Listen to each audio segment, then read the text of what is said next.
Kenyans are not ready for a trillion shilling budget yet. Finance Minister Mr. Uhuru Kenyatta has proposed a 1.55 trillion shilling budget for the next fiscal year. This happens to be the highest budget ever proposed by a finance minister. With the current state of the economy, the high amount of debt the country owes, and the high cost of living, it is almost impossible to support such a budget.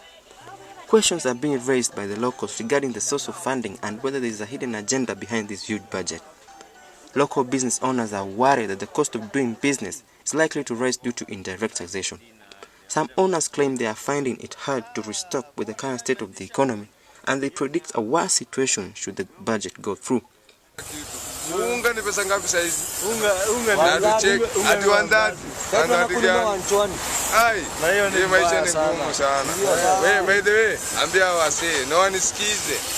Umesikia? Si cheki niko serious. Unga. Nishukisho na si unga peke yake. Zote. Hiyo budget itatuweka nini kama sisi wafanyi. Afadhali wenye saa zingine tunasema afadhali wenye wameajiriwa kuenda wataongezewa. Mwenye ataniongezea ni nani? Mwenye ataniongezea ni nani? Kama ni so, hiyo ndio. Hakuna chenye hata 10 haitaongezeka. Yenye napatanga hata ukiweza ikarudi chini juu. Kama umenunua unga 100, utapata nafasi ya kuja kununua hii trouser. Juu pesa yote imeishia pale kwa unga, imeishia kwa mafuta, unaona. So mimi kama mfanyabiashara nitazidi tu kufinyika. For example, kama saa hii watu ulia mafuta gari, watu wanalia unga imeenda juu. Kama saa hii wanalia na haikukua hivyo na hiyo ikiwa hivyo. Si hiyo ni kutumisa hivyo. Inafaa waangalie mwananchi wa kawaida. So in your opinion unaona hiyo pesa inatoka wapi? Hiyo ni kwa mwananchi. Yeah. Hiyo sisi ndio tutaongezewa kila kitu ile tunatumia. So hiyo wanafaa warekebishe hiyo. Kuset record haina maana. Maana ni kuangalia mwananchi.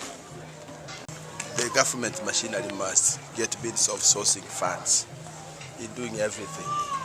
So we know we will be having stiff campaigns and kila mtu ana aspire. So mechanisms must be in place. So in my own opinion, I feel that the budget system is like one of the mechanisms that is about to be employed in. Hata tukiangalia the past ni kwamba as much as tumeambiwa that the economy ya Kenya may grow when the pockets of the poor are being drained, taxes are higher. So that's where you find that things which are locally produced, the same clothes, for example, in Tolewa EPZ, once they are sold to Tanzania and they come back to Kenya, so they become cheap once they have reached Tanzania and then back to Kenya. But they are expensive when you go to Mombasa to get one. So it is funny. All we know that these guys, they are creating mechanisms in the name of budget to maybe sustain their political dreams. Wanafaa pia waangalie pia matumizi yao juu. Hiyo vile wako na matumizi ya juu, hivyo ndio na sisi huku chini tunazidi kufinyika. Sasa hiyo kama hiyo pesa yote ukikaa tu chini uifanyia mahesabu, unaona hiyo sasa ujue wewe mwana Kenya wewe ndio unakatwa. Sasa zile unakatwa koti ujue hiyo pesa ndio unalipa. Kwa hivyo wanafaa pia hao wanaangalia matumizi yao juu hiyo matumizi yao ndio inatufinya sisi. Man, sasa unalipwa Rwanda, utapeleka nini kwa Kenya? Hakuna. Utamanga nini transit?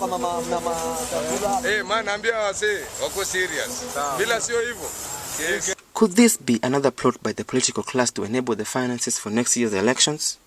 Is the government becoming too expensive for the public to run? On the other hand, the debt to GDP ratio is too high compared to the gross domestic income. It is high time the government acted on the issue of debt first in order to quote such a high amount for the budget. Meanwhile, it is a wait-and-see situation for the common mwananchi.